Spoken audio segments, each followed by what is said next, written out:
Hey, it's your guy Tyrrell back with the interviews. In today's video, we're going to briefly analyze the main tactical theme that led to Arsenal's downfall in their 4-1 loss against Man City. So in today's video, first we'll focus on Man City's shape, then we'll shift to Arsenal's pressing, and lastly we'll focus on the two key players that helped Guardiola's side destroy Arsenal within the opening hour. So when we break it all down and we do look at the board, we have Man City in a 4-2-3-1 and Arsenal playing in a 4-3-3. So the first thing that stands out here is that Arsenal can have 3v3 in that midfield zone, with Xhaka and Odegaard dealing with Rodri and Gundogan, and then ThomasPartey tracking the movement of De Bruyne. Out in those wider areas for City, of Bernardo Silva, who's not a natural wide player but will stretch that side of the pitch and retain possession, and that kind of helps out Zinchenko. And then ahead of the Arsenal left back, it's a battle of speed between Martinelli and Walker, whereas on the opposite flank you have Grealish hugging the touchline and looking to run out White, and then Akanji playing in that left back role to try and neutralize Saka. So it's clear that Guardiola was looking for control in that midfield zone and in terms of the final third,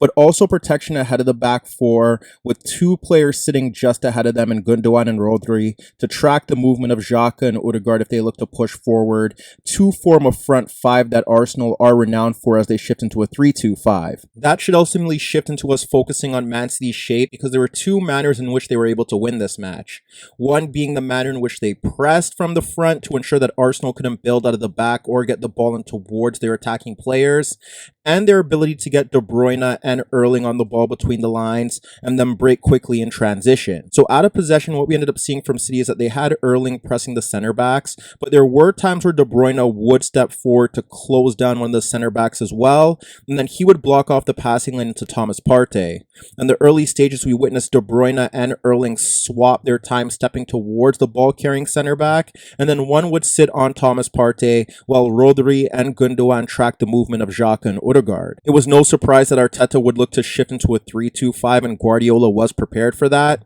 And there were stages where you ended up seeing Erling and De Bruyne blocking off the passing lane in towards Zinchenko and ThomasPartey, and that would ensure that Rodri and Gundogan could hold their position to ensure that Xhaka and Odegaard couldn't get the ball freely. However, there were scenarios where De Bruyne was forced to step forward to apply pressure on the ball, and you would see Erling holding ThomasPartey, and from here it was Rodri who would step forward to apply pressure on Zinchenko, and Bernardo Silva would drop off deeper to close down Xhaka. In the case where Erling would step forward to close down Holding, that's where you would end up seeing Gundogan pushing forward to close down ThomasPartey, and you would see situations where Ruben Dias would push in towards the Arsenal half to apply pressure towards Odegaard to ensure that he couldn't get the ball freely beyond the City press. It was clear that City's intent was to ensure that ThomasPartey and Zinchenko didn't have time to get on the ball to progress Arsenal's play, and there were even situations where you would witness Bernardo Silva stepping forward to close down Zinchenko,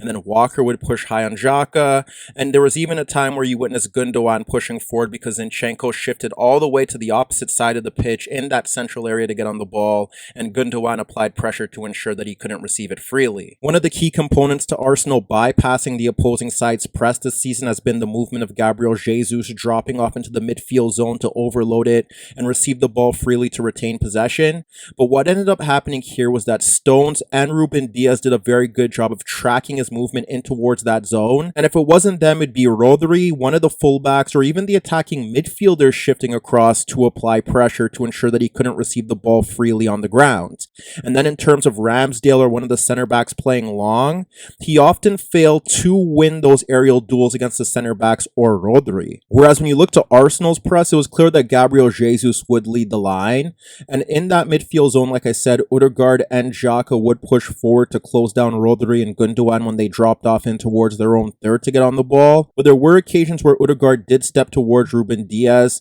trying to block off the passing lane in towards Gundogan, and then you would see ThomasPartey applying pressure towards Gundogan to ensure that they couldn't play through that midfield zone. The issue here was that now De Bruyne was free, and he was floating into space where he could receive the ball, and now that forces one of the center backs to step towards him to apply pressure. Now, the issue that Arsenal encountered here was that they were wary of City playing balls over a high line for Erling to break in behind, so the back four wasn't pushing aggressively with the front six. So what ended up happening was that De Bruyne would move into that space between the lines, and it would force one of the center backs to track his movement in towards that midfield zone, but they were hesitant to do that due to the fact that it would leave Erling 1v1 against the other center back. So what you ended up witnessing now was that Erling and De Bruyne took turns dropping off in towards the midfield zone, or the space between the lines, and they were often able to get the ball around ThomasPartey for one of those two players to receive the ball freely, whether it be from simple clearances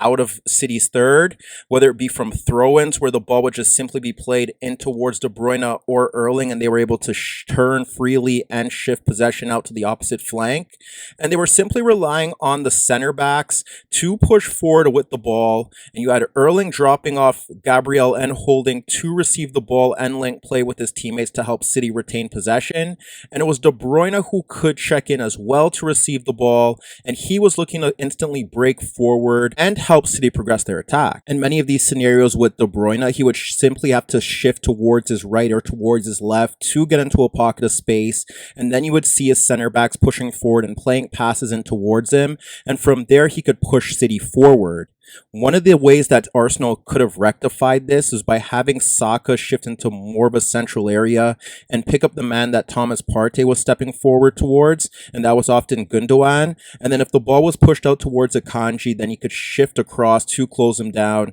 as Akanji isn't much of an attacking threat pushing forward from that side. And given Saka's speed, he could recover to apply pressure if Akanji looked to push forward. However, what ended up happening there is that with Saka caught in between Gundogan and Akanji, whenever long balls were played into the path of Erling, he was either winning them ahead of the center backs or dragging the center backs out of position, and then looking for the run of De Bruyne off of Saka and ThomasPartey to link play with them and then help City push forward. You saw it in the build-up to their opening goal where it's Stones playing the long ball in towards Erling, and he's able to hold off Holding and look at De Bruyne making the run off ThomasPartey, who's simply ball watching, and by the time he locates De Bruyne running off his shoulder, Erling's already turned away from Holding and slid the ball across ThomasPartey for De Bruyne to push forward, and that resulted in City's opener. And then 20 minutes later, you witness the Arsenal press with Jesus closing down Stones, and he slides the ball across Martinelli into the path of Bernardo Silva, dragging out Zinchenko. And now focus on Martinelli, who's caught ball watching,